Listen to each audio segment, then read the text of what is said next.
apa-apa. Baik, baik saya mulai ya. Saya bisa share screen berarti ini. Sepertinya bisa. Belum di ini dong share screen. Baik. Waalaikumsalam. Selamat sore Bapak Ibu yang mungkin sebagian sudah pernah ketemu dulu ya di apa itu hotelnya 4 yang di hotel apa dulu namanya? Training Center.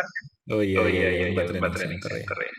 Jadi ini apa namanya kembali diminta untuk ngomentarin rancangan draft kurikulum. Cuman ini tadi draftnya baru saya terima jam 10 pagi, baru saya baca, padahal jam 10 sampai jam 3 tadi saya masih full. Jam 10 itu saya rapat kurikulum juga. Kebetulan kami juga lagi perubahan kurikulum dan ini sangat mayor sekali. Jadi memang kejar-kejaran, terus sholat, makan siang, tadi jam 1 saya ngajar sampai jam 3 ya. Jadi memang mohon maaf ini kalau nggak seperti sebelumnya saya nggak bisa nulis terlalu banyak ini. Tapi saya mencoba menyiapkan beberapa poin yang rasanya nanti bisa didiskusikan untuk memperbaiki ya, untuk menyempurnakan rancangan yang sudah dibuat oleh teman-teman di Ojika. Ngomong-ngomong sekarang kabarnya siapa? Masih Bulin? Masih Pak Dian masih boleh. Oh udah ganti ya? Iya ganti. Pantesan Bulin tampangnya udah nggak stres lagi ya? Sudah merdeka, Pak. Udah menikmati saya juga udah nggak jadi kaprodi, saya udah sangat menikmati sekarang. Iya Pak, udah santai. Baik, mana tadi? Baik, jadi apa namanya tadi sambil rapat saya sempat membaca, tadi ditambahin penjelasan dari Mas Abi sudah cukup ini ya mengklarifikasi, jadi saya nggak salah baca gitu ya. Mungkin ini ada beberapa, cukup banyak sih kalau dipikir-pikir, tapi nanti saya menangkap kata kuncinya memang ada beberapa yang harus diubah. Tadi kalau tadi ada relaksasi ya, yang literasi data dari 11 menjadi 3 itu sudah sangat bagus ya. Buat teman-teman sangat memudahkan untuk menyusun kurikulum. Kemudian komentar yang kedua, apa namanya, metode ya yang dilakukan teman-teman udah bagus sekali ya saya lihat. Jadi untuk yang relatif muda, kalau tulisan saya ini masih relatif muda, ini sudah sangat perkembangannya udah bagus dari yang tahun 2021 juga baik. Tapi cuma apa namanya tinggal menambah jam terbang aja. Saya pikir seperti itu. Termasuk tadi perubahan di apa namanya SKS, perubahan susunan dan segala macam itu apa namanya tadi itu sudah memperlihatkan bahwa on the right track. Tapi cuma nanti perlu ada beberapa yang saya komentarin ya. Jadi yang pertama itu poin yang kedua, saya ini untuk poin aja Mas Abi dan teman-teman. Jadi isi dokumen kurikulum itu yang tadi kekurangan itu ketentuan mahasiswa transfer masih belum muncul. Kemudian transisi kurikulum yang lagi dikerjakan ya. Jadi nanti kalau misalnya kurikulum ini dieksekusi, nah mahasiswa yang mengalami perubahan nanti seperti apa gitu ya. Terutama karena perubahannya mayor. Kalau di kami itu mayor sekali, tapi struktur kuliah wajibnya tidak berubah. Kuliah wajib prodi. Jadi tidak malah untuk mahasiswa transfernya nggak terlalu berat. Tapi kalau tadi saya lihat, kalau misalnya nanti ada Propstab 1, 2, nah itu harus dipikirkan ya. Dari 3 SKS ke 4 SKS itu nanti apakah di masa kurikulum itu akan ada matrikulasi atau seperti apa, nah itu menjadi satu taktik ya, strategi untuk supaya mahasiswa jangan sampai dirugikan. Nilai konsepnya kan seperti itu. Jadi mahasiswa nggak boleh yang kena transisi nanti syarat lama 144 terus ini jadi 150, nah itu nggak boleh. Jadi harus tetap 144. Kemudian walaupun semua ketentuan kurikulum itu harus dijalankan, nah tetap nanti perlu ada statement bahwa mahasiswa akan lulus seperti apa. Jadi syarat disiplinnya itu apa yang terkait dengan kurikulum? Apakah dia harus sudah lulus menyelesaikan 145 SKS, terus kemudian ada porsi-porsi yang harus dipenuhi. Jadi porsi itu misalnya kalau di tempat kami itu yang dulu itu misalnya bahwa kuliah pilihan dalam minimal 14 SKS, pilihan luar sekian SKS gitu kan ya. Nah itu mungkin perlu di-stepkan. Ya mungkin karena mungkin saya yang terlewat ya. Mungkin saya yang terlewat. Tapi tidak ada secara Memang belum. oh memang belum. Ya udah, berarti saya benar ya. Jadi nanti ini kayak semacam yang ini aja. Jadi kalau pas yudisium itu nanti akan dicek apanya. Biasanya sih cuma SKS, IP, terus kemudian tidak ada nilai D gitu ya misalnya. Nah yang seperti itu perlu di kecuali kalau memang sudah diputuskan di form kita. Jadi kalau menurutnya sudah ada aturannya di kurikulum di di prodi tinggal merujuk aja. Jadi tidak perlu ini ya. Karena yang ada di dokumen kurikulum biasanya adalah bagaimana apa yang harus dijalani di deliver gitu ya. Satu. Terus kemudian poin selanjutnya ini saya cepat-cepat supaya diskusinya bisa panjang ya, Mas ya. Nanti saya kirimkan aja ini ya. Jadi di dokumen kurikulum itu ada visi misi universitas dan fakultas, tapi visi keilmuan prodinya tidak muncul. Ini sengaja saya komentari karena nanti kalau untuk akreditasi LAMTEK gitu ya. Nah ini akan jadi salah satu pertanyaan yang akan selalu muncul. Jadi kalau misalnya lucu gitu ya di dokumen kurikulum prodi, visi universitas fakultasnya muncul, tapi prodinya sendiri nggak di-state. Ya minimal ada lah ya untuk visi keilmuannya. Misalnya keilmuan yang di depth-nya itu ada 3. Katakanlah tadi kan ada teknik tenaga listrik, elektrokomunikasi, satu lagi apa? Biomedis ya kalau nggak salah ya. Elektronika, komputer, elektronika dan biomedis, teknik komputer, kendali. Oh jadi banyak ini. Elektronika. Ada 4. Ada 4. Nah itu kenapa itu dipilih gitu ya. Jadi mungkin nanti itu bisa lah bikin narasi. Nah kemudian ini yang kelewat nih, nomor 4. CPL itu harus bisa dipetakan ke KKNI secara lengkap yang 36. Jadi kalau saya lihat di dokumen itu kan baru dianggap aspek sikap itu mengambil dari jenjang 6 KKNI itu sisanya dari Forte, terus kemudian ada dari IAP. Nah, standar SNCT itu meminta terutama nanti di di LAMTEK itu bahwa CPL itu harus bisa dipetakan ke KKNI yang 36 yang sikap, kemampuan umum, kemampuan khusus sama apa lagi pengetahuan ya. Ya, nah itu nanti dibikin aja petanya. Dipetakan aja udah cukup. Dipetakan aja udah cukup. Jadi tadi kan CPL-nya ada 10 ya. Nah, CPL-nya ada 10 itu petakan aja ke CPL-nya IAP sama petakan ke CPL-nya itu KKN yang 30. Seperti itu. Nah, nanti narasi kalau mau ditambahkan bisa. Ya. Narasi mau ditambahkan bisa. Jadi ini harus ada ya, CPL harus bisa dipetakan. Kalaupun nggak ada dokumen kurikulum ya minimal nanti pas akreditasi pas akreditasi jangan lupa dikeluarin itu pemetaannya. Tapi pemetaannya peta-peta centang-centang gitu nggak apa-apa, udah cukup. Nggak perlu ada highlight atau medium gitu. Seperti itu. Itu yang 1, 2, 3, 4. Terus kemudian pemetaan CPL IAP. Jadi yang tadi sudah disinggung sama Mas Adi ya, jadi ada 2 CPL prodi. Jadi PLO 7 dan 8 itu dipetakan masing-masing itu kedua CPL. Dan sebaliknya di CPLA dan DIA itu masing-masing dipetakan kedua PLO prodi. Kalau saran saya sebaiknya dispesifikkan. Jadi PLO-nya itu kalau perlu di rephrase ya. Intinya masih sama, tapi kalau bisa jangan jangan kayak gini. Sekarang nggak masalah. Jadi kalau mau cepet-cepetan sudah nggak ada waktu, ini nggak masalah. Yang PLO 7 yang 2 versus 2 ini nggak apa-apa. Tapi yang jadi masalah nanti kalau tadi kan udah disuruh ke bersiap-siap ya ke IAP. Nanti mulai tahun depan itu syarat untuk IAP itu asal sudah terakreditasi baik itu sudah bisa masuk ke IAP. Ya. Kalau sekarang kan baik sekali. Nah, mulai tahun depan itu kayaknya akan turun ke baik. Soalnya kenapa? Karena ada aturan 53/2023 itu yang menghapus ada baik sekali kan. Jadi di LAMTEK nanti nggak ada peringkat baik sekali. Nah, syarat untuk maju ke internasional itu turun menjadi baik. Yang artinya kalau dari baik menuju ke akreditasi internasional itu nanti PR-nya jauh lebih berat daripada kalau dari baik sekali. Seperti itu ya. Nah, kemudian spesifik terkait CPL itu saya mengomentari 2 ya, yang PLO 3 sama PLO 10. Ya. PLO 3 itu kalau nggak salah tadi itu ini ya, kemampuan yang modern engineering tool, gitu kan? Menggunakan untuk pengembangan keilmuan kan tadi gitu kan ya kalimatnya. Nah, bisa diparafrase supaya lebih spesifik yang dimaksud sih Mas, kalau masukan saya gitu teman-teman ya.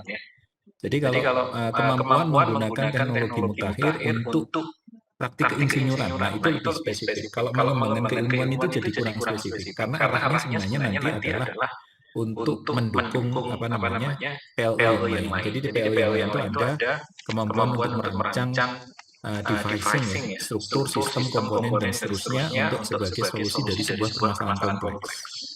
Nah, mendukung ke situ tuh PLO yang itu sebenarnya nanti kemampuan untuk menggunakan piranti mutakhir. Piranti mutakhir itu bisa alat, bisa simulator, dan bisa yang lain-lain. Masukan saya PL3 sama PL10. PL10 itu kalau saya menangkapnya diarahkannya ke CPLG kalau nggak salah. CPLG itu kemampuan untuk mengatur, merencanakan, dan seterusnya dalam sebuah constraint. Nah, saya jadi ingat kalau nanti kaitannya dengan CPLG, tolong dibaca kriteria umum dan kriteria gaya. Ya, kriteria umum dan kriteria gaya. Jadi ada 3 dokumen yang menjadi referensi untuk akreditasi IAP. Yang pertama itu adalah kriteria umum, general kriteria, plus guide-nya, ya, kriteria guide. Yang ketiga adalah disiplin kriteria. Nah, di bagian yang mana itu saya masih menangkap di pendahuluan dokumen kurikulum itu nge-state 29, padahal kalau untuk teknik elektro itu minimal 30. Untung udah 30 ya. Coba kalau dijadikan patokan 29, nanti harus bongkar-bongkar lagi harus nambah 1 SKS. Tapi perlu saya ingatkan bahwa di kriteria disiplin itu dikatakan 30. Kalau kriteria umum 29. Gitu. Nah, yang di PL10 ini, kalau merujuk ke kriteria guide, isinya itu adalah kemampuan manajemen proyek sebenarnya. Jadi bukan merencanakan apa-apa gitu, tapi merencanakan misalnya kalau saya mau membangun prototipe pertama, nah itu harus ada tuh mahasiswa bisa itu mengatur procurement kalau di proyek ya. Jadi kapan harus mulai pesan alat, kapan mulai pesan komponen, kalau komponennya impor misalnya itu dia harus memperhitungkan nanti perlu waktu kirimnya kapan gitu ya. Terus kemudian misalnya membagi tugas breakdown dari katakanlah kalau proyek itu misalnya ada berapa tahap gitu kan ya, ada simulasi segala macam, nah itu pembagian penjadwalan itu yang dimaksud. Jadi dan ini bisa dilihat di di kriteria gaya ya, kriteria gaya IAP. Jadi yang dimaksud itu adalah PL10-nya itu kalau bisa jangan sampai kalau saya lihat itu belum spesifik mengarah ke yang dimaksudnya.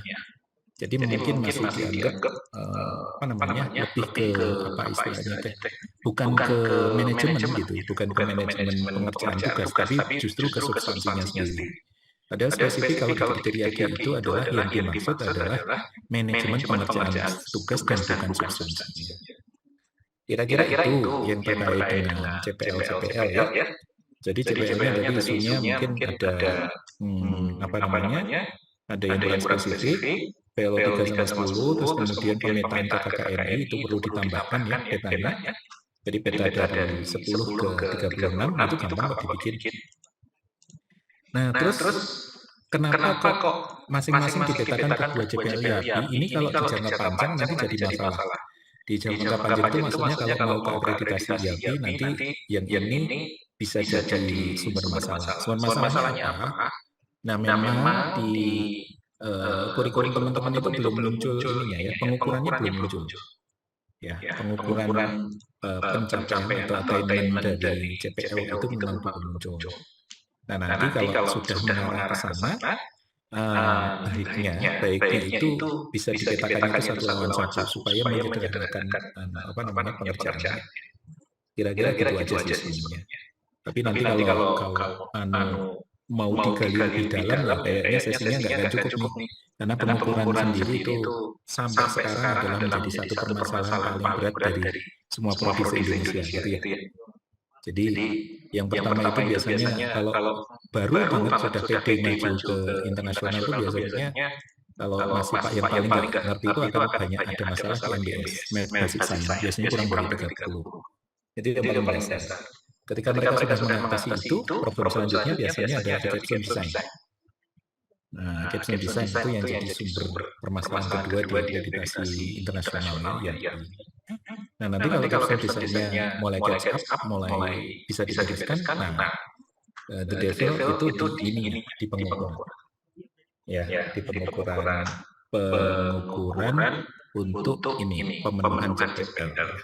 Nah, salah satu yang nanti jadi sumber itu adalah kalau pemetaan PLO ke pemetaan PLO, ya punya ribet. Itu akan jadi sumber masalah. Kalau bisa 10 lawan 10, 1 lawan 1 itu nanti akan captain. Makanya kenapa Survei merekomendasikan itu sebenarnya ya memang sudah yang paling optimum gitu ya. Yang paling optimum. Ya. Nah, kalaupun misalnya, tadi komentarin ini ya, yang profil ya. Jadi profil inovatifnya nggak muncul lagi itu. Yang 2 kali saya ketemu masih muncul aja. Sekarang alhamdulillah udah hilang gitu ya. Walaupun seharusnya kalaupun masih bedain nggak apa-apa kok gitu. Tapi harus konsisten gitu. Kalau memang dinyatakan sebagai profil yang punya kewirausahaan yang muncul gitu. Kalau muncul ya jangan muncul gitu. Tapi kalau misalnya mau menambahkan nggak apa-apa. Kalau mau menambahkan nggak apa-apa, tapi kan konsisten. Kalau mau mengurangi masalah jangan di profil, misalnya di CPL ya. Misalnya di CPL-nya ditambahin gitu ya. Soalnya ya sudah. Kira-kira ya, itu baru revisi itu. Terus kemudian kalau pertanyaan diskusi nanti disatuin aja ya Bapak Ibu ya. Review 2, CPMK dalam LPMK belum kelihatan ke dalam pembelajaran. Jadi memang saya lihat ini memang belum selesai ya, untuk menyiapkan LPMK-nya. Jadi mungkin ini PR-nya, tapi beberapa catatan yang perlu diperhatikan. Yang pertama itu belum kelihatan ke dalam pembelajaran. Jadi kan di LPMK itu ada CPMK, kemudian ada bidang kajian. Ya. Akan baik kalau di CPMK atau di bidang kajian salah satu itu diperlihatkan kedalamannya seperti apa. Kedalaman itu maksudnya taksonomi BIM. Jadi apakah dia itu hanya level tahu, apakah dia level bisa menceritakan kembali, apakah dia levelnya itu sudah bisa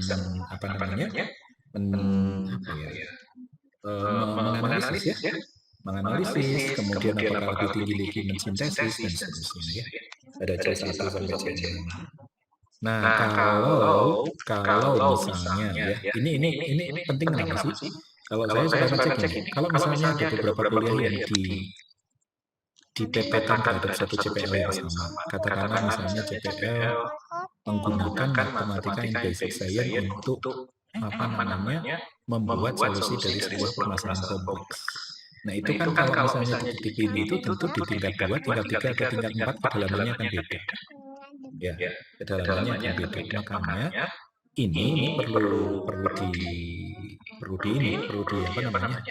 dipikirkan bahwa kedalamannya akan seperti apa. Yang paling kacau itu kalau S1 nggak tahu ya. Misalnya kita lagi ngases S2. Kuliah S2 tapi isinya C2 gitu ya. C2 itu kan cuma menceritakan kembali. Ini kan ngaco. S2 tapi kemampuannya adalah C2. Harusnya kan, atau kalau misalnya tidak sama berarti di kuliah-kuliah perancangan, ya kuliah-kuliah perancangan itu harusnya nanti yang kuliah capstone atau kuliah tugas akhir atau perancangan itu nanti naik sampai harus ada C6. Sintesisnya ada di mana gitu. Mencipta C6 itu ya. Mencipta atau desain. Mendesain itu harusnya nanti sampai muncul. Nah itu harusnya muncul di LPMK. Yang kedua, tadi ya CPMK-nya. Jadi CPL-nya itu disebut di beberapa LPMK, di beberapa mata kuliah itu disebut, tapi terus di bawahnya itu ditulis CPMK ada dalam kurung. KU, KU PS gitu ya. Itu kan masih yang lama ya. Yang lama seingat saya kan KKN yang dipakai bukan yang ada 10. Nah ini cuma masalah aja, cuma masalah menyelesaikan dokumennya ya. Tentu kalau masalah dokumen ini, kalau RPMK itu adalah domainnya tim kurikulum, kalau isi kuliahnya adalah domain dari dosen. Dan kemudian yang paling penting ini, jadi RTMK untuk capstone desainnya itu belum ada. Ya, kalau beberapa kuliah yang lain sih nggak apa-apa, tapi kalau di capstone, kalau misalnya maju ke akreditasi Lamtek misalnya itu pasti akan saya tanya, ya, akan saya minta. Karena kalau capstone desain itu di Lamtek itu pertanyaannya capstone-nya harus ada dilaksanakan, terus ada penerimaan konsep dan standar gitu kan ya. Terus kemudian basis pemasangan, bukan basis penelitian, tapi pemasangan dan desain, satu lagi apa sih lupa. Jadi ada 4 atribut ya kalau diminta di situ. Nah ini pentingnya dibahas capstone design. Terus kemudian kenapa ini belum muncul? Tapi ini adalah kan kalau MBS itu udah beres ya. Tadi saya bilang yang pertama sumber masalah pertama itu MBS. MBS-nya sudah 30. Biasanya masalah selanjutnya adalah capstone design. Nah, capstone design itu tadi disampaikan bahwasannya ketika masuk ke TA itu masih sangat acuh gitu ya mahasiswanya. Masih sangat acuh, itu memang perlu ada desain khusus. Ini nanti di slide selanjutnya sebenarnya. Kemudian dalam aturan penilaian, jadi aturan penilaian ini mungkin bisa diberikan yang agak sedikit longgar ya, atau alternatifnya banyak. Kalau di dokumen kurikulum saya lihat kan terbagi kalau untuk basic science seperti ini, kalau engineering science begini, kalau untuk engineering science seperti ini, untuk yang ini seperti ini gitu ya. Nah mungkin itu nanti dipikirkan diajak ngobrol sama dosen-dosen pengampu bahwa kalau terlalu strict dibatasi seperti itu bisa jadi akan tidak praktikal gitu ya, tidak praktikal. Dan ini sebenarnya isu yang sama di draft kurikulum yang sebelumnya tahun 2021 ini. Jadi metode penilaiannya mungkin ada beberapa alternatif gitu ya. Terutama yang saya komentari itu sebenarnya yang engineering science ya. Engineering science 50% studi kasus itu dalam beberapa konteks itu nggak pas menurut saya. Jadi di dokumen kurikulumnya kalau yang untuk kalau yang untuk engineering design 50% dari tugas besar artinya desain itu bagus. Tapi untuk yang engineering design kalau 40% atau 50% studi kasus itu saya pikir agak dalam beberapa konteks nggak cocok. Misalnya kalau saya ngajar yang listrik, studi kasusnya 40% dari mana gitu. Yang padahal tadi kan namanya sudah heboh ya. Di sini kan sana dasar analisis rangkaian. Itu kalau 40-50% studi kasus ya terus terang saja saya sebagai orang yang ngajar kuliah-kuliah itu tahu bahwa ini susah kalau mau dicocok-cocokin gitu. Maka ini sebagai contoh. Artinya aturan penilaian assessment tadi itu perlu mungkin bisa ini kembali gitu ya, dilonggarkan menurut saya. Termasuk praktikum, kalau praktikumnya di tingkat bawah, terus praktikum itu isinya adalah desain kan juga jadi nggak cocok gitu. Misalnya praktikumnya ada praktikum fisika dasar. Nah, praktikum fisika dasar itu kan kalau praktikum kan tujuannya sebenarnya ada 3. Praktikum itu adalah untuk memperkuat materi, yang kedua itu adalah membiasakan penggunaan alat, yang ketiga itu kemampuan troubleshooting.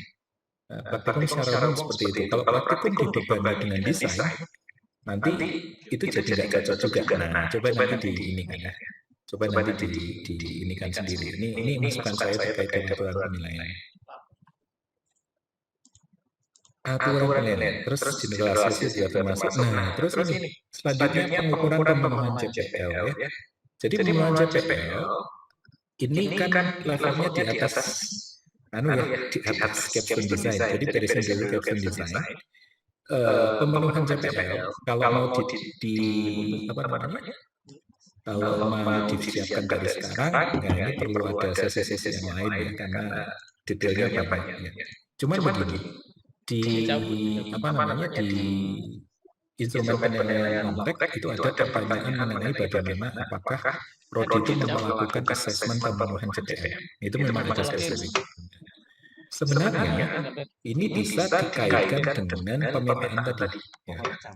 Dikaitkan dengan pemetaan tadi bahwa kalau JPL-nya sudah dipetakan terhadap semua mata kuliah, maka ini dibikin statement aja di bawah itu di dokumen kurikulum.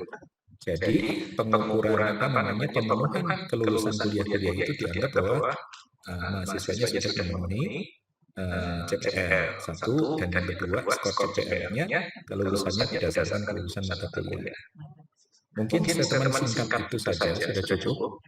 Cuman hati-hati nanti kalau mau maju ke IAPI, statement itu tidak akan cukup ya. Statement itu akan menyebabkan defisiensi karena sama sekali tidak cukup.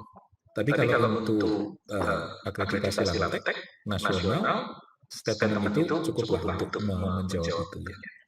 Artinya apa? Memang CPL itu direfleksikan dengan pemenuhan mahasiswa terhadap mata kuliah, gitu ya. Terhadap mata kuliah. Jadi kalau mata kuliahnya mereka memenuhi syarat yudisium, akan lulus kalau misalnya minimal biasanya standar C itu atau lulus misalnya 50/100, nah itu harusnya sudah cukup. Kemudian selanjutnya ini mutu MKM masih kualitatif, jadi secara narasi-narasi filosofisnya sudah, tapi nanti misalnya dibuat satu metode atau prosedur kalau mahasiswa melakukan MBKM. Apalagi di state bahwa MBKM-nya sampai 3 semester, itu bahaya itu. Ya, kalau di LAMTEK tidak akan terlalu ya, kecuali untuk kalau nanti dapat asesor yang orang IAPI gitu ya, pasti akan menjadi pertanyaan. Jadi bagaimana memastikan bahwa MBKM yang diikuti mahasiswa itu akan memenuhi ketentuan pembelajaran yang ada di kurikulumnya. Misalnya prosedur aja bahwa katakanlah kalau di ITB itu misalnya mahasiswa pertama mencari informasi yang lengkap tentang itunya MBKM yang mau diikuti, terus kemudian mengisi proposal MBKM. Di proposal itu nanti ada rencana akademik, kegiatannya apa, catatan belajarnya apa, gitu. Prosedurnya itu yang perlu di-statement. Ya, kalau nanti misalnya dokumennya apa, minimal akan ngecek A, B, C, D, E, itu sudah cukup ya. Ngecek bobot, beban, karena biasanya MBKM itu selalu overclaim. Jadi beban mahasiswa katakanlah cuma 5 SKS, diklaim 12 SKS, itu sudah biasa terjadi. Nah, sebenarnya ini yang perlu untuk implementasi kurikulum, saya pikir di kurikulumnya sendiri harus ada untuk meng-state ini secara lebih jelas, lebih kuantitatif, yang lebih applicable. Kalau yang sekarang ada itu saya lihat masih kualitatif, masih normatif gitu ya. Jadi nanti kita belum kebayang nanti implementasinya seperti apa. Kemudian ini MBS, Math Basic Science, minimal 13 SKS. Tadi sudah saya sampaikan ini adanya di disiplin kedokteran. Baik, kemudian slide selanjutnya. Nah,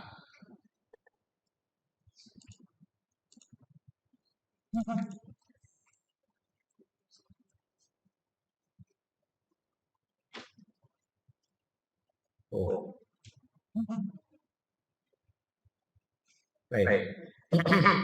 Slide selanjutnya capstone design. Jadi capstone design itu belum ada di RPMK. Nah, ini akan penting, terutama termasuk bahwa untuk akreditasi LAMTEK itu nanti akan digunakan. Di capstone design itu harus ada panduan, kemudian harus ada memperhatikan aspek constraint dan standar, kemudian yang ketiga itu ada titik-titik pelaksanaan, lagi apa soal Pak Dampak. Kalau di IAPI nanti akan ada tambahannya. Nah, tadi kan sudah ada itu bagus sebenarnya total. Jadi ada kuliah berbasis perancangan, tadi ada kuliah perancangan 1, 2, TA-nya ada 2, totalnya 10 SKS. Itu besar sekali. Itu besar sekali, minimal 6. Ini di state jadi 12 itu bagus. Nah, alurnya itu yang harus dibuat gitu ya. Saya pikir ini bagus untuk dikeluarin di dokumen kurikulum. Bagaimana capstone design, pembentukan kemampuan engineering design itu memang didesain. Kalau di kami itu nggak ada kuliah perancangan tadi, perancangan yang terus 1 dan 2 itu nggak ada. Adanya adalah capstone 3 ya, 6 SKS di 2 semester terakhir. Tapi strateginya gimana? Strateginya adalah sejak semester 2 atau semester 3 itu engineering design-nya sudah dikenalkan. Engineering design-nya sudah dikenalkan. Sebagai contoh di semester 2 itu kalau di sini ada kuliah pengantar rekayasa desain PRD. Di PRD itu mahasiswanya diajarin untuk mulai apa namanya, tahap pertama engineering design itu kan formulasi masalah. Nah, untuk memformulasikan masalah dengan benar, itu harus ada survei. Ya, harus ada survei. Surveinya apa? Ya, surveinya harus ketemu dengan calon pengguna, artinya orang yang punya masalah. Pain-nya apa? Siapa yang merasakan pain itu, masalah itu? Kalau masalah itu tidak diatasi, kerugiannya apa? Bila mana itu terjadi, di mana, kapan, dan seterusnya. Yang 6 W plus what needs itu ya. 6 W dan satu H. Why, who, when, who, where, when, dan seterusnya ada satu. Nah, itu sebenarnya itu saja ada di kuliah PPD, di mana anak-anak diminta untuk mencari itunya, korbannya, penderita masalah, terus kemudian menggali. Itu saja tidak mudah. Artinya, tapi kalau sudah bisa begitu saja, itu sudah lebih bagus. Nanti anak-anak itu ketika ngomong masalah itu udah pinter gitu ya, udah pinter. Kan sebenarnya di bisnis itu kan muncul kalau kita bisa melakukan itu dengan baik ya. Jadi bisa melihat gap, bisa melihat masalah itu apa, terus memberikan solusinya itu kan sebenarnya begitu. Nah, di engineering design kan langkah pertamanya. Nah, itu bagaimana itu bisa disebarkan, bisa didelegasikan ke semua kuliah itu, dan itu harus dirancang supaya apa? Supaya kemampuannya itu memang menumpuk tambah terus. Nah, ketika capstone itu namanya juga capstone ya. Jadi pemuncak kulminatif ya. Ada di semester 78, kemampuan yang ada di semester sebelumnya itu sudah bisa dipakai. Ya, itu akan bisa dipakai. Kira-kira begitu. Kenapa ini menjadi penting? Nah, ini jelas ya, kalau kita buka di kriteria APET atau di Washington Accord, engineering design for problem solving itu adalah disebut sebagai hallmark competence. Ya. Jadi kompetensi penciri engineer. Jadi kalau engineer nggak bisa mendeteksi masalah, kemudian melakukan proses sistematis untuk menghasilkan solusinya, ya bukan engineer. Gitu. Artinya ini memang menjadi sekali lagi hallmark competence, bukan kemampuan meneliti sekali lagi, bukan kemampuan meneliti. Meneliti perlu, tapi meneliti itu dalam konteks apa namanya? Meneliti, melakukan survei, melakukan eksperimen itu dalam konteks mengenerate solution gitu, melalui proses engineering design. Kemudian tadi kuliah manajemen proyek itu sangat bagus ya. Manajemen proyek sebenarnya nice to have, tapi ternyata itu sebenarnya malah masuk CPL yang tadi saya sampaikan. Jadi CPL IAP yang G, ya CPL G itu manajemen tasking manajemen. Jadi kalau ada kuliah manajemen proyek itu sangat bagus, walaupun sebenarnya bisa juga di-embed di dalam kuliah engineering design. Tapi kalau mau diadakan sendiri, kalau misalnya SKS-nya masih cukup, silakan. SKS-nya masih cukup, silakan. Termasuk juga eptek ya, dari ekonomi teknik kalau mau dikeluarkan. Tapi eptek tidak sepenting ya sebagian manajemen project, ya, enggak sepenting manajemen project. Yang terakhir tadi komentar masalah kerja praktek dan KKN. Saya baru nangkep kalau dua-duanya harus ada, gitu ya. Nah, ini perlu dilihat kalau kerja praktek itu kan berarti perlu tadi minimal grade sudah selesai. Kalau di DB kan semester 6 ke semester 7 itu ada masa untuk semester pendek ya, sekitar 2-3 bulan. Jadi kalau mau KP 2 bulan itu cukup. Nah, kenapa nggak KKN-nya itu diturunin gitu ya? Saya nggak tahu. Ya belum pernah mengelola KKN. Kalau di TB itu kalau ada mahasiswa mau ikut KKN itu sifatnya di luar apa ya? Di ekstrakurikuler. Jadi apa namanya? Ngikut ke lembaga kemahasiswaan dan kemudian apa namanya? Ngikut ke lembaga kemahasiswaan dan kemudian ikut KKN tematik namanya diakui 2 SKS itu. Kalau di TB seperti itu. Nah, itu saya pikir requirement kuliahnya nggak serigid kalau kerja praktek saya pikir. Kalau kerja praktek kan spesifik ya di industri yang body karyawannya sekian gitu ya, dikerja setiap hari, datang tidak online gitu, tidak online dan kemudian dapat. Nah kalau KKN harusnya beda. Ya. Jadi saya nggak tahu apa misalnya KKN yang ditarik antara dari tingkat 2 dan ke tingkat 3 gitu ya. Kalau di ini kan tingkat 3 ke tingkat 4 ya. Kemudian nanti problem selanjutnya adalah selama ini semester pendek itu dipakai berapa kalau di OJK? Kami nggak tahu. Kalau di TB, kalau di elektro TB itu semester pendek kita nggak melakukan, kita nggak ada kuliah.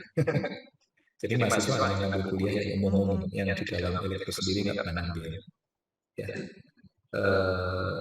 Jadi setiap semester sengaja nggak diadain. Jadi di semester 6 ke 7 peralihan itu mahasiswa bisa full ngambil KP. Nah seharusnya kalau misalnya di Unjika, kalau syarat KKN-nya nggak terlalu berat ya, karena KKN itu kan lebih ke, kalau menurut saya lebih diperlukan ke komunikasi, berorganisasi segala macam. Itu saya pikir setelah 2 tahun berkuliah sudah cukup.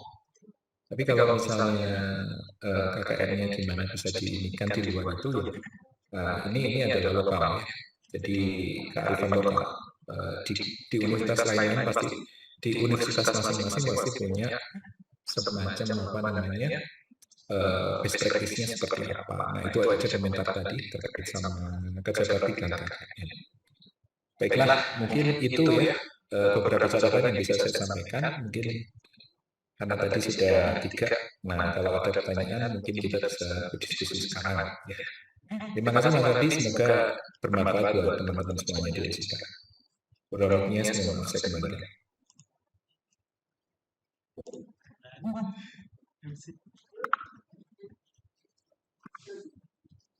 Baik, Bapak, terima kasih atas sambutannya. Untuk sesi selanjutnya boleh jika ada yang bertanya oleh panelis, silakan.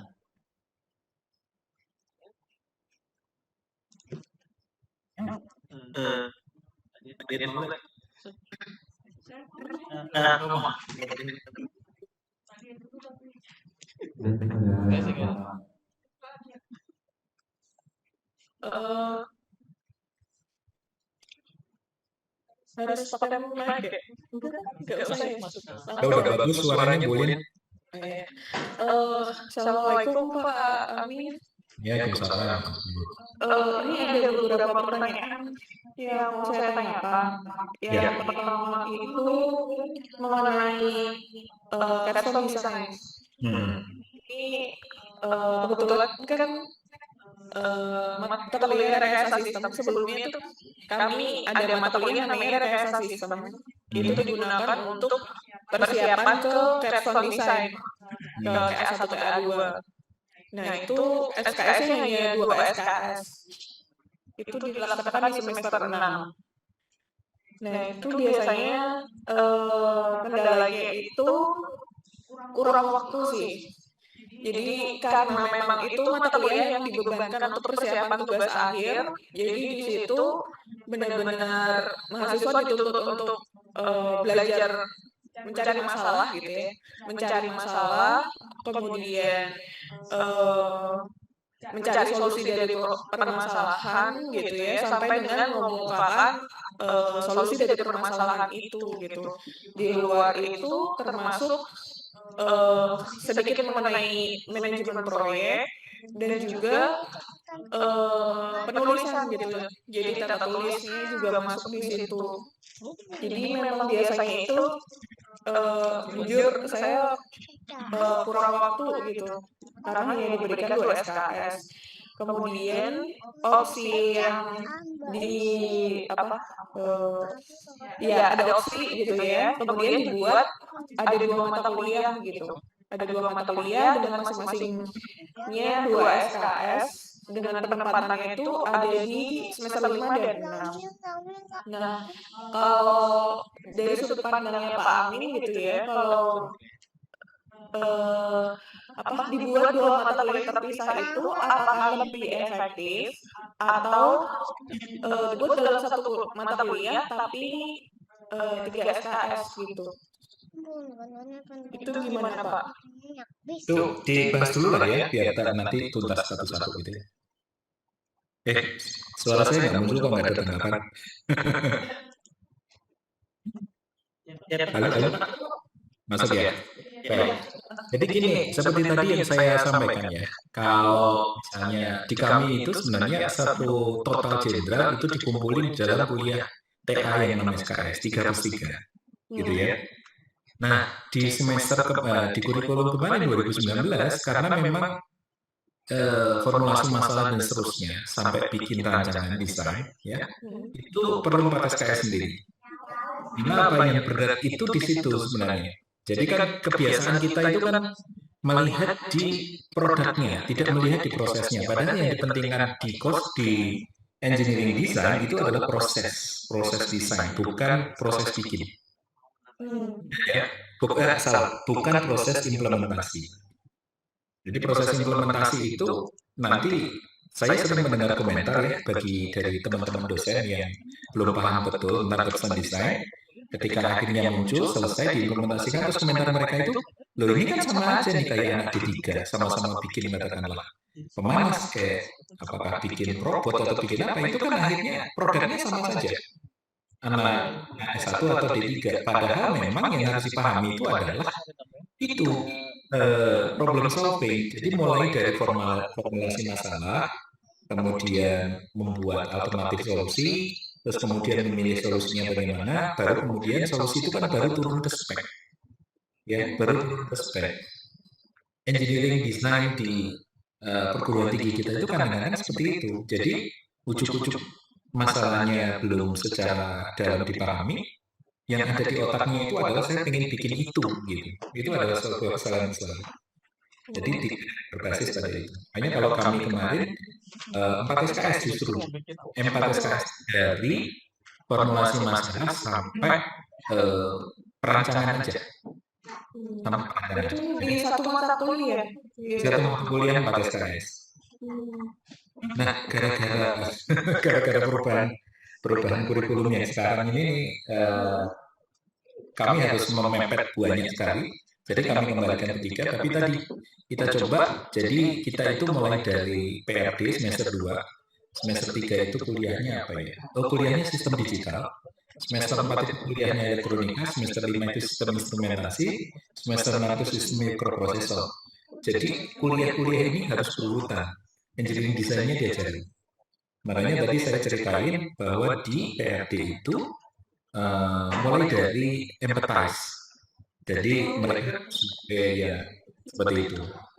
Nah, kalau kasus kemudian kalau di Unsika tadi kan disebutkan ada masalah penulisan laporan ya, penulisan laporan itu kan bisa terpisah ya. Jadi bisa terpisah. Kalau di TP sendiri nggak pernah diajarin nulis itu. Ada di kuliah bahasa Indonesia.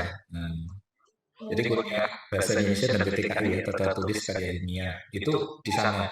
Tapi kalau di engineering design yang tadi rekayasa sistem itu, urutan engineering design itu sudah diajarin sejak di kuliah PRD. Jadi isi kuliah PRD itu mengenalkan engineering design.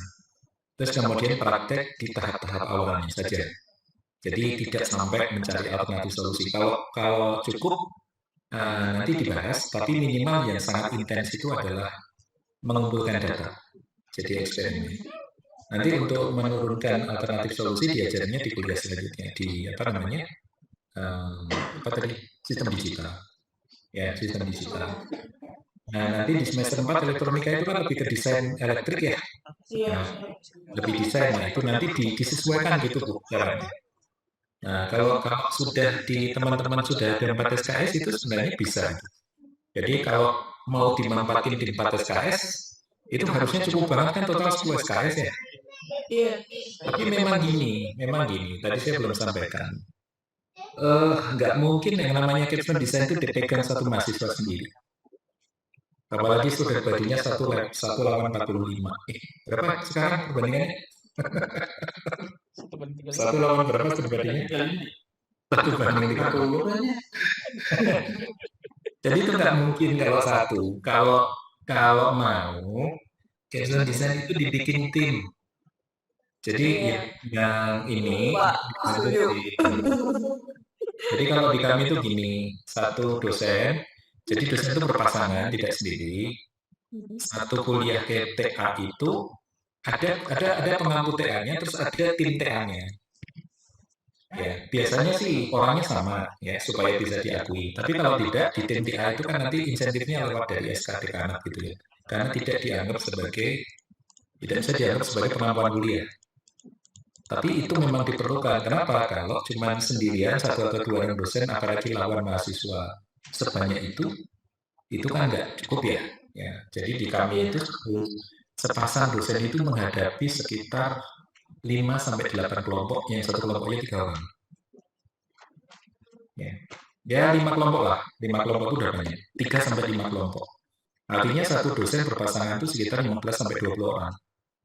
Terus mereka ngapain? Mereka itu setiap pekan mereka akan disuruh presentasi progres. Nah, dosennya ini bagian gebukin gitu loh. Misalnya gini, oh jadi kami menemukan bahwa problemnya adalah A. Nah, si dosen itu yang nanyain, kenapa kok kamu bisa ngambil A? Apakah kamu sudah survei? Kamu bisa mendefinisikan siapa yang penderitanya? Kapan itu terjadi? Bila mana? Penderita itu kan ditanya apakah dia itu lulusan S1, apakah dia itu lulusan SD, jangan-jangan petani yang kerjanya di sawah. Kamu mikirnya kayak yang pakai itu mahasiswa, kayak gitu kan. Tugas dosen tuh gitu. Sulit ya, Pak? Gitu. Hah? Sulit. Ya memang. Tapi kan belum terbiasa aja, Bu. Kan ajarin mau jadi engineer ya harus bener dong jadi engineer-nya, dosen kan harus gitu. Ya. Mungkin malah jadi ada bahan diskusi lagi sih, Pak. Tadi berarti kan polanya ITB itu kan di TA satunya berarti ya, capstone desain satunya itu selaras antara proses pembimbingan dengan dosen pembimbing dengan kuliah gitu kan ya. Maksudnya gimana sih? Capstone desain gitu. Jadi mahasiswa itu berhadapan bukan cuma dengan dosen pembimbing, tapi juga dengan tim TA gitu ya. Betul. Justru yang dominan tim TA. Kalau di TA Capstone 1. Oh gitu. Nanti kan begitu Capstone 1-nya selesai, dia sudah punya desain. Di TA 2 itu isinya kan implementasi dan pengujian. Nah itu justru tim TA-nya mundur, yang dominan bimbingnya. Gitu. Ini kenapa? Karena kadang-kadang di sekitar kita itu pembimbing itu yang pengen bikin sesuatu itu. Gitu. Paham nggak? Ya. Itu memang kondisi identitas kita. Di ITB juga begitu. Gitu. Makanya untuk memastikan bahwa proses engineering desainnya benar, di awal-awalnya tim TA-nya yang harus mendampingi. Gitu. Nanti biasanya kalau sudah selesai desainnya, implementasi dan pengujian itu memang sudah udah bisa jalan sama pembimbing aja. Gitu. Kira-kira gitu. Itu nggak konflik ya, Pak? Pak ini ya masih konflik tuh. Masih konflik. Oh gitu. Tapi kan berproses kita, Bu. Kita kan berproses, ya jangan konflik terus dijadikan itu sebagai alasan ya kita pendekatan kan ya. Bikin ini loh, engineering design itu urutannya begini. Dikasihlah bacaan-bacaan ke dosen. Kan tadi saya bilang, dosen yang nggak suka dengan capstone, itu komentarnya gitu, ya nggak ada kok bedanya sama D3, jadi ngapain ada capstone dosen? Kenapa? Kan dosen-dosen ini biasanya nggak terlibat di proses. Sekali lagi yang dipentingkan itu adalah bagaimana kemampuan problem solving mahasiswa. Bukan produk apa yang dibikin, bukan. Kalau produk apa yang dibikin, ponakan saya yang SMA kelas 2, jurusannya IPS bisa bikin tuh rangkaian dengan solar cell. Caranya apa? Caranya lihat di YouTube gitu loh. Caranya lihat di YouTube. Ketika kemudian solar cell-nya nggak nyala, baru dia bingung dan nggak bisa menganalisis. Gitu. Itu kan bedanya ya. Kuliah sarjana sama ini. Gitu. Jadi memang apa ya? Memang capstone ini energinya memang hampir sama besarnya dengan melakukan pengukuran. Memang. Ya. Tapi nanti ada tuh best practice bagaimana caranya mulai dari awal itu gimana caranya kalau misalnya langsung diterapkan bahwa semua dosen harus mengikuti, mungkin nanti akan ada resistensi kan ya. Bisa mulai misalnya kemarin itu saya di mana ya kemarin itu sama teman-teman di universitas mana saya lupa. Caranya adalah di Undip. Jadi di Undip itu termasuk di ITB juga sebenarnya mirip. Jadi tidak semuanya diwajibkan, tapi dosen-dosen itu diajarin gitu ya, tapi terus kemudian minimal sebagian ya atau separuh misalnya itu yang benar-benar engineering design dulu gitu. Kan nggak mungkin kalau dosennya belum mengerti dengan benar terus kemudian diharapkan mahasiswanya ngerti gitu kan ya. Jadi prosesnya itu memang bertahap gitu. Jangan terlalu frontal apalagi energi ininya sangat besar. Itu aja sih Bu. Nanti kalau mau dibahas capstone design itu nggak cukup satu pertemuan. Iya. Memenuhi MBKM itu bisa sampai 4 kali, itu mereka nggak kuat. Gitu. Terus ada satu lagi sih Pak, soal MBKM. Mhm. Kalau MBKM itu kan gimana ya? Jadi ada batasan gitu loh. Kami kalau di UMSIKA itu dipaksa gitu. Jadi harus mahasiswa itu punya target berapa persen itu harus mengikuti MBKM, dengan konversinya itu harus dibuat full 20 SKS. Nah itu yang kadang itu jadi dilema gitu. Ya kalau tinggal konversi aja gitu mungkin nggak masalah gitu. Tapi gimana ya? Kayaknya kok programnya nggak setara gitu sama 20 Ya memang. SKS gitu. Iya, saya ngerti banget itu.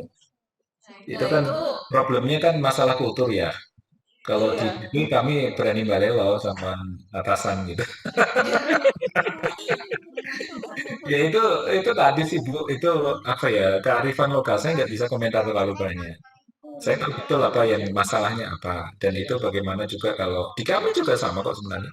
Ada targetan harus sekian persen, tahun ini sekian, tahun depan berapa, nanti targetnya berapa gitu ya.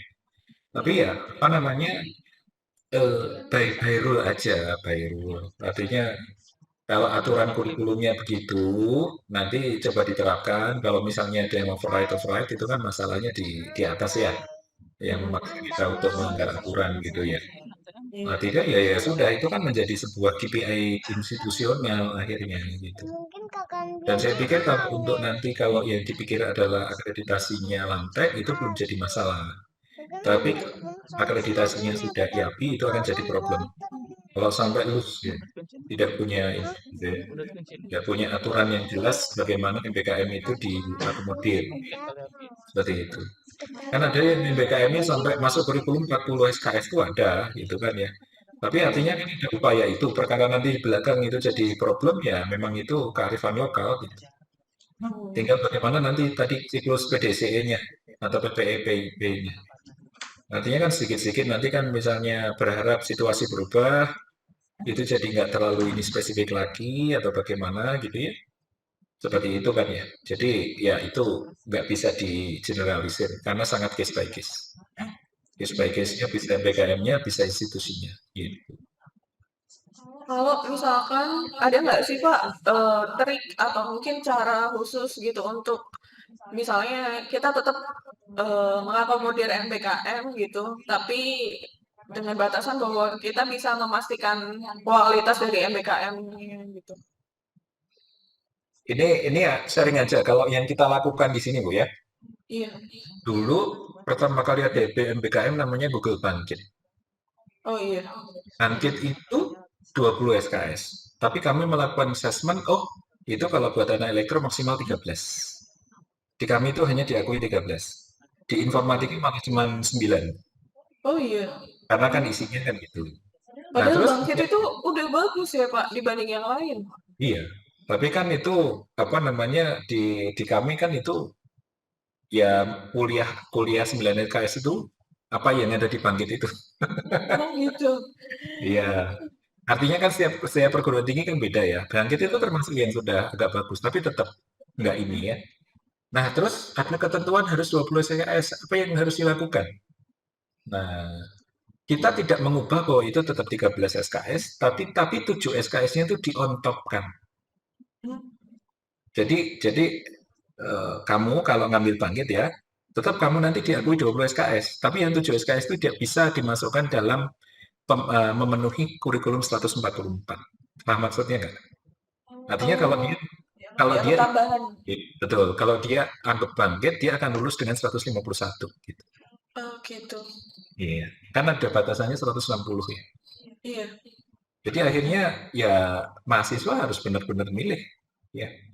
Makanya kalau di DP ya memang sedikit sekali pemenuhan itunya. Kami lebih suka kalau mereka magang di perusahaan selama 1 semester gitu kan ya. Nah, dapat 20 tapi jelas 20-nya itu memang kamu belajar apa-apa gitu. Dan itu dengan yang strict tadi, mereka harus ngumpulin info, habis itu harus bikin rencana akuisisi kuliah, pokoknya mereka tahu lah mau ngapain gitu. Dan itu masih sangat memudahkan dong, mereka ikut MBKM kan nggak akan seberat 20 SKS kuliah reguler kan, Iya. gitu. Nah, jadi ya saya sih ya terserah aja mahasiswa bilang kita memberat-beratkan. Tapi kan itu ketika anu kan ya, apa namanya, kita masih punya kebebasan gitu. Maksudnya punya punya kuasa yang penuh untuk itu. Soalnya apa? Kalau prodi bikin kurikulum, mau berusaha mengimplementasikan, kalau pimpinan nggak support ya jadi masalah kan. Makanya itu kan yang tadi saya bilang, ya apa ya, kalau orang Jawa itu samatio, sepasnya aja.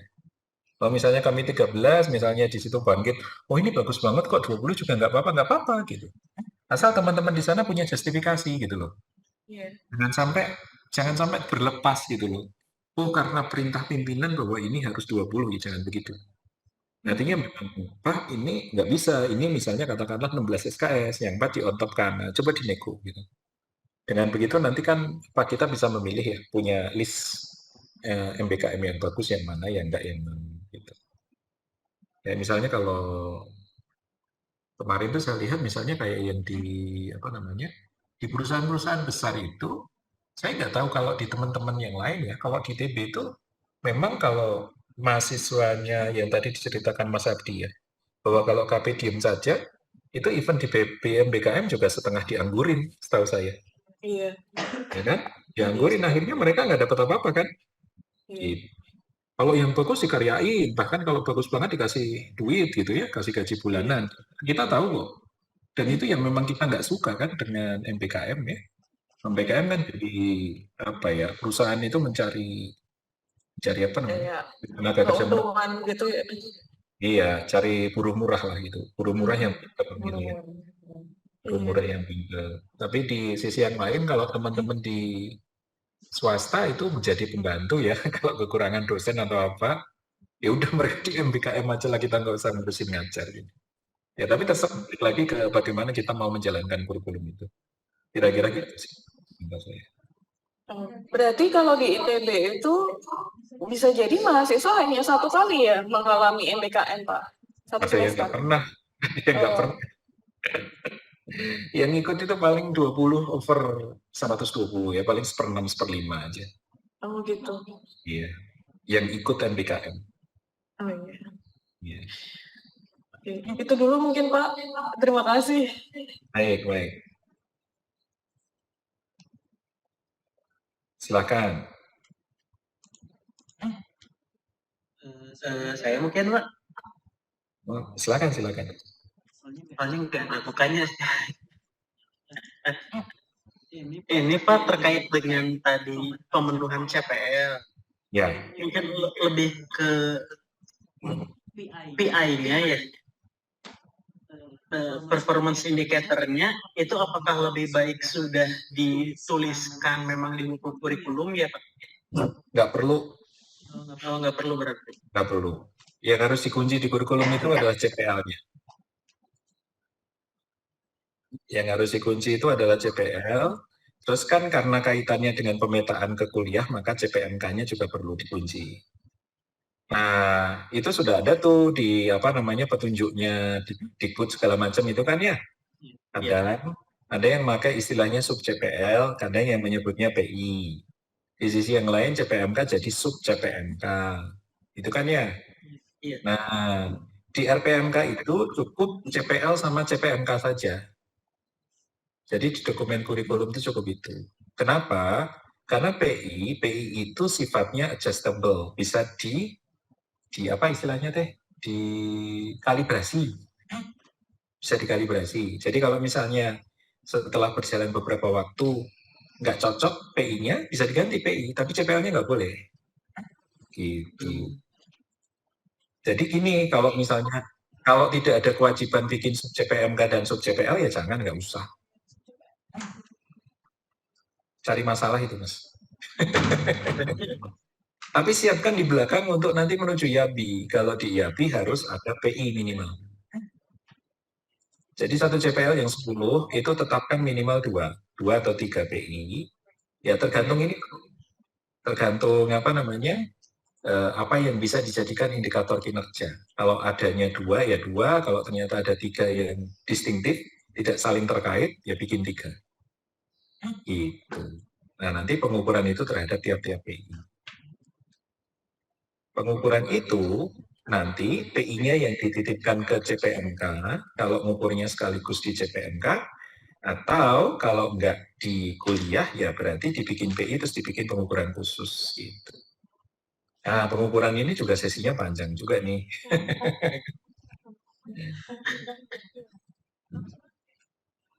Yang kedua belum nangkep nanti deh.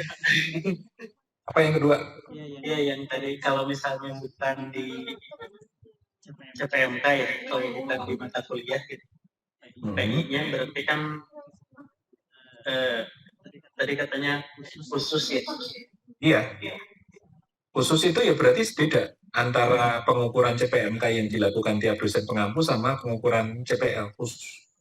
Di ITB itu masih gitu. Kami itu masih khusus.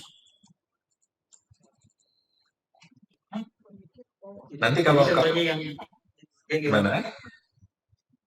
Yang contohnya yang CPL komunikasi mungkin gitu maksudnya. Ya, misalnya. Kami semua CPL ada yang sudah embed di dalam. Jadi nanti gini, kalau pengukuran CPMK itu kan hasilnya kan nilai ya. Jadi misalnya kamu kuliah A nilainya A, kuliah apa misalnya dasar analisis rangkaian dapat nilai A, ya. Nah, untuk mendapatkan nilai A itu kan kita melakukan asesmen CPMK kan. Dalam bentuk apa? Dalam bentuk tugas, dalam bentuk ujian, dalam bentuk kuis gitu kan ya. Iya. Nah, itu asesmen CPMK. Nah, cara yang banyak dilakukan oleh teman-teman kita itu asesmen CPMK sekaligus asesmen CPL. Masalahnya adalah pengukuran CPL itu harus pakai rubrik kalau nanti mau maju ke IATI. Harus pakai rubrik. Nah, kemampuan bikin rubrik itu sendiri itu sudah menjadi problem tersendiri. Nggak mudah untuk setiap kuliah itu ada rubriknya yang bisa digunakan sekaligus untuk mengukur CPL. Gitu ya. Jadi nanti kalau ada pemetaan CPL ke CPMK, jangan sampai satu CPMK itu, kalau bisa ya, CPMK-nya jangan sampai dia itu mengacu ke 2 CPL. Masalah itu. Tapi kalau satu CPL dipetakan ke 2 CPMK, nggak apa-apa dibalik. Tapi nggak boleh dibalik lagi. Terbalik nggak boleh. Nah, terus pengukurannya harus berdasarkan CPMK-nya. Jadi misalnya CPMK-nya itu memiliki kemampuan berkomunikasi secara lisan, ya. Tapi ternyata yang diukur nggak cuma kemampuan lisannya doang. Terus kemudian yang diukur itu misalnya baju yang dipakai saat presentasi, kayak gitu. Terus kemudian ya pokoknya hal-hal yang sebenarnya di luar CPMK itu atau di luar CPL itu ikut diukur. Gitu. Itu suka jadi bahasan juga sih.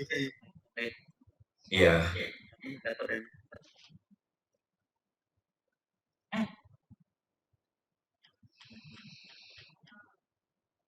Silakan kalau masih ada.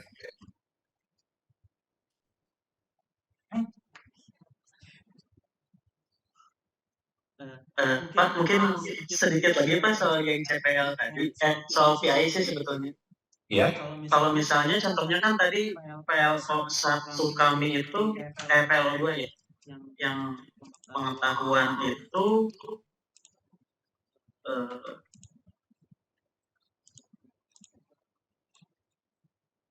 tentang mampu menerapkan pengetahuan matematika, dalam dan sebagainya. Nah, kan kalau penerapan itu berarti C3 ya Pak ya? Itu bisa harus dimaknai C3 gitu, nggak boleh. Nggak harus. Tinggalnya atau gimana? Nggak harus. Kalau mampu menerapkan pengetahuan matematika, ilmu pengetahuan alam dan teknologi, karena istilahnya menerapkan, kalau dalam konteksnya desain ya berarti harus C6. Jadi ini jangan PLO jangan dikasih C. C itu di CPMK atau di kajian perkuliah. Kalau di PLO ya semuanya harus C6, Mas. Maksudnya setinggi mungkin gitu maksud saya. Jadi di PLO ini, di JPL jangan dikasih belum, jangan. Ya karena sempat kepikiran juga sih ketika kemarin nyoba bikin performance indicator-nya, ada mau menerangkan jadinya kan ya. Jadi gini. Jangan salah kaprah bahwa nanti kan ada JPL, ada performance indikator. Untuk setiap pertemuan indikator biasanya kita buat rubrik generik. Ya, rubriknya generik, ingat loh ya, rubrik generik. Nanti ketika dilakukan pengukuran yang betul di dalam ke performance mahasiswa, katakanlah pas ujian, pas demo, pas apa gitu kan, itu rubriknya harus disesuaikan. Rubriknya harus disesuaikan. Jangan pakai rubrik yang tadi, yang generik. Jadi rubrik yang generik itu hanya sebagai guidance gitu ya. Jadi PI-nya kan misalnya katakanlah mampu melakukan eksperimen, itu berarti simulasi terhadap desain yang dilakukan, misalnya gitu kan ya, melakukan simulasi desain yang dilakukan. Itu kan necessarily biasanya akan diukur minimal di 3 tempat. Paling aman itu 3 tempat. Jadi 3 tempat itu maksudnya 3 kuliah. Yang satu katakanlah kuliah di tingkat 4, yang satu di kuliah di tingkat 2, di kuliah tingkat satunya di tingkat 3 gitu. Otomatis kan kedalamannya pasti beda. Ya kan? Makanya itunya jangan ditaruh di PLO, tapi nanti pas pengukuran di bawah. Jadi nanti itu ya, kalau kita mau mengukur ada PI terus kemudian dititipkan ke pengukuran sesuatu. Nah, ketika pengukuran sesuatu kita bikin rubrik, biasanya orang mulai dari rubrik developing. Ya, kalau kami istilahnya marginal dulu. Kalau sekarang jadi sufficient istilahnya. Jadi kalau kami itu not sufficient, proficient, exemplary, ya, atau distinguished. Dimulai itu dari yang minimalis banget, yang minimalis tapi masih acceptable, ya kan? Nah itu yang nanti menjadi menjadi batas minimum. Nanti atau boleh ada yang ngajarin, kalau Pak Melvin ngajarin itu dari proficient dulu. Proficient itu yang kita maunya yang seperti inilah minimal gitu. Habis itu diturunkan itu adalah masih acceptance tapi udah lebih jelek dari yang proficient. Kalau yang exemplary berarti itu ya memang bagus banget ya. Ini sudah kita sangat puas lah senang dengan ini gitu. Nah itu baru bisa ditarik ke kedalamannya. Jadi kalau proficient itu berarti dia apakah misalnya untuk rubrik tertentu misalnya itu C5 atau misalnya dia bisa menganalisis ya, misalnya menganalisis kemudian atau bisa menerapkan dalam kasus yang baru, itu kan nanti beda-beda. Makanya tadi kalau Intes sampaikan kedalaman itu ada di paling tinggi itu ada di RPMK, di JPMK. PLO jangan dikasih kedalaman.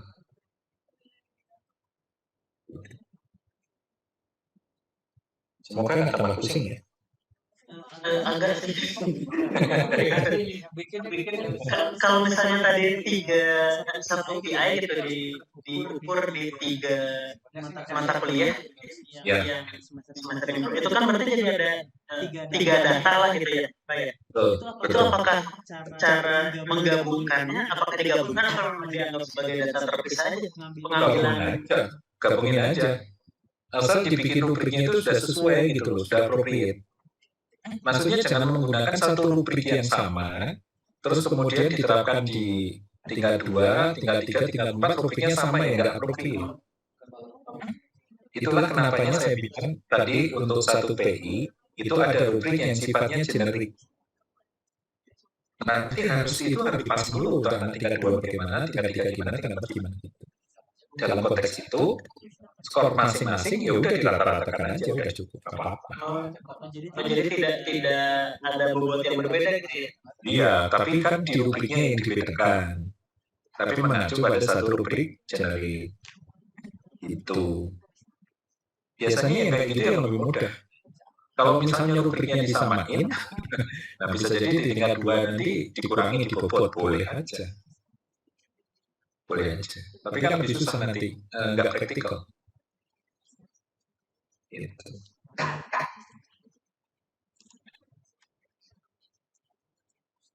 Ibu yang lain.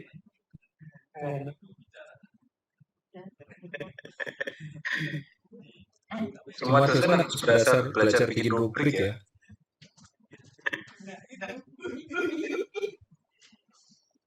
Jangan dikasih ke Bu Lin sama Mas Abi semua, kasihan. Sekarang nambah lagi ya Pak siapa Pak Dian? Pak Dian ya. Kaprodinya Pak Dian, Pak. Ya.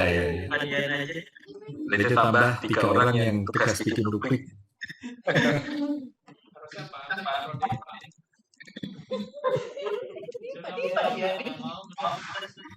Ya kan untuk bikin rubrik nggak harus jadi kaprodi. Iya. Di mana-mana sama kok. Jadi ketika kita bermulai itu memang kelihatannya agak susah gitu. Tapi begitu sudah biasa bikin 2, 3, 4 rubrik gitu, kayak kami itu misalnya, saya dulu pertama awal juga salah-salah gitu. Tapi ketika sudah terbiasa, ya udah kita mau ngukurin ini. Nah itu ngomong gitu 5 menit jadi gitu. Tapi kan itu proses ya. Kayak kita ngajar, pertama kali ngajar anak kan apa ya, orang Jawa bilang produk tergagap-gagap gitu, kadang-kadang salah gitu ya, diketawain mahasiswa, tapi lama-lama kan kita mengajar kan nggak perlu niat lagi kan ya, langsung masuk kelas ngomong gitu, mahasiswanya nggak akan lebih ini. Jadi itu ya memang harus dimulai gitu, harus dimulai dari single step awal gitu, untuk nanti terbiasa dan siap untuk naik kelas lagi. Lagi. Mungkin kalau dari saya terakhir Pak, ini terkait dengan PLO 3 Pak. Ya. Tadi kan memang dibilang kurang spesifik ya Pak. Dan ini adalah salah satu PLO yang memang diturunkan langsung dari universitas. Saya katanya sih nggak boleh diganti-ganti. Nah, apa lebih baik kalau misalnya betul tidak bisa diubah lagi, apa lebih baik nambah PLO atau gimana Pak? Kira-kira. Kan tadi saya bilang kalau untuk yang sekarang, untuk Amtek ini nggak apa-apa, nggak diganti-ganti juga nggak apa-apa. Jadi sumber masalah kalau nanti maju YABI. Nah, siapkan dokumen di samping untuk PO 3 ini, bikin PI yang jelas. Nggak perlu jadi dokumen kurikulum, tapi tercatat dan terdokumentasi. Gitu.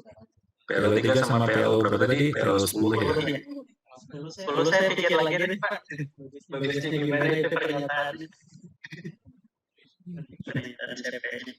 Coba baca ini Mas, yang 10 itu baca di kriteria guide. Ya. Ada di kriteria guide. Jadi di situ tuh jelas bahwa menetapkan sasaran, batasan, merencanakan dan melaksanakan itu untuk memenuhi tujuan bersama itu dalam konteks manajemennya, bukan substansi kerjaannya. Dipertajam aja sih. Karena biasanya gini, biasanya kalau nggak diingetin, saya sering menemukan bahwa ini pada miss. Ini pada miss. Saya juga sebetulnya baca itu kurang ngerti juga sih Pak. Yang PLO 10 itu gitu ya. Sebetulnya masih kurang bisa memahami sih. Ya. Tapi kalau di YABI sebenarnya maksudnya itu di manajemen proyek.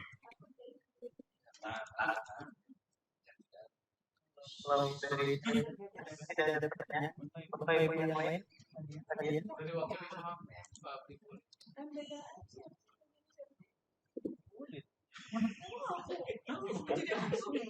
Emang siapa? Kamu boleh mau ngerjain apa? Ya udah, ada lagi ya kan? Kita yang lain. Kayaknya udah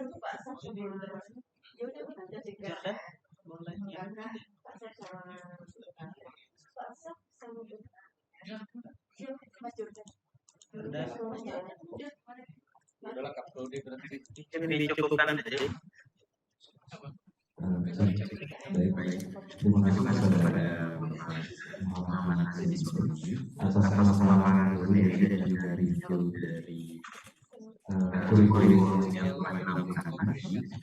Selanjutnya masuk kepada sesi akan memberikan masukan secara simbolis kepada waktu yang berusaha saya silakan.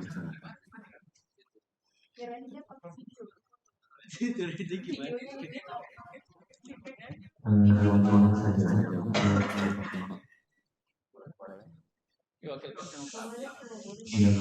untuk Pak dimohon Pak.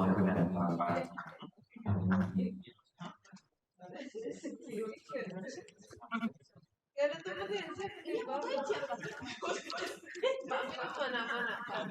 Itu Pak Min ini Fotonya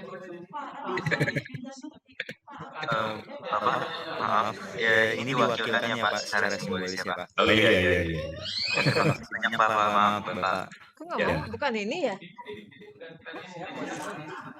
Nanti ya? Jadi ini fotonya.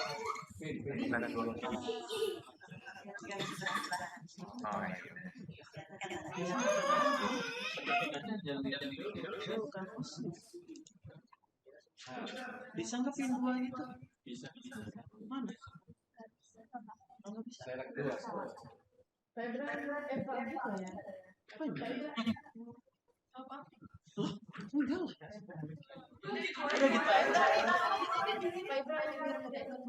Hah?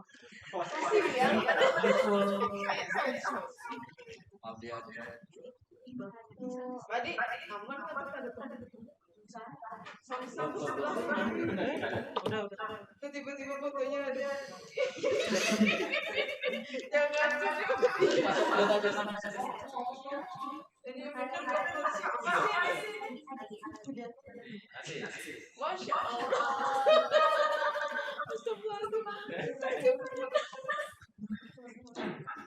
Baik. Terima kasih.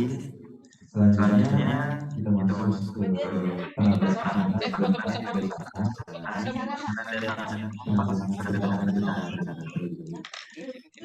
baik penandatanganan dari cara belajar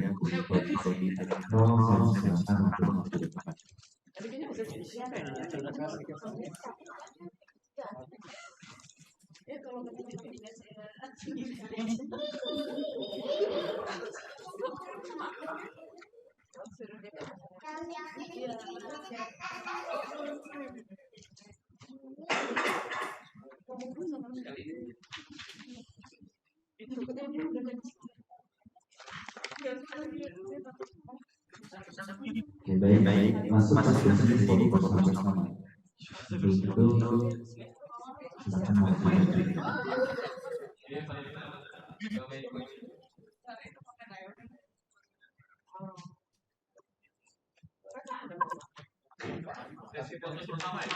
Ayo, kasihan ayo. Ayo, cepet. Itu tadi sudah di close Pak.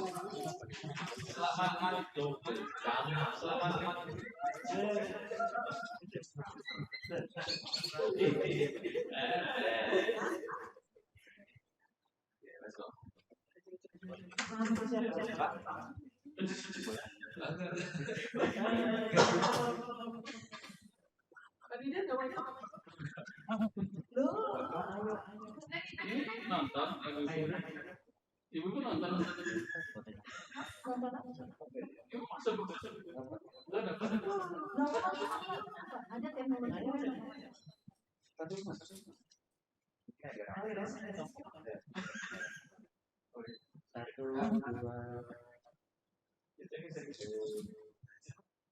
Satu, dua.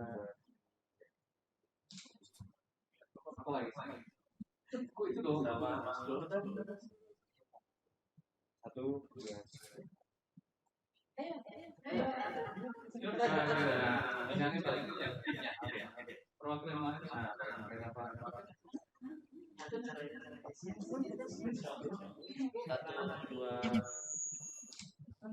Satu, dua.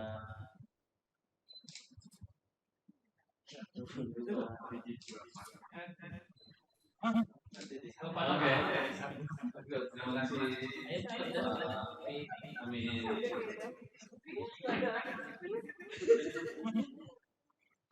Baik, kita masuk ke sesi penutup Pak. Baik. Untuk ini sesi panel prodi kedua dinyatakan tutup. Terima kasih kepada Bapak Muhammad Abdul pertanyaannya.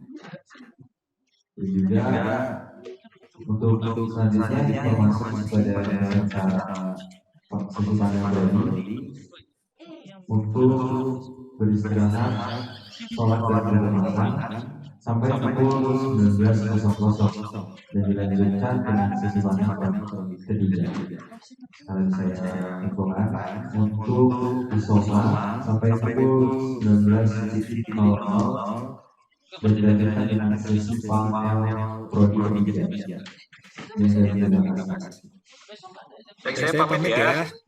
Terima kasih Bu Lin dan Bapak Ibu semuanya, semoga bermanfaat ya. Terima kasih Pak. Baik, Assalamualaikum. Waalaikumsalam warahmatullahi wabarakatuh. Enggak, Oke, kita let's go ke tempat.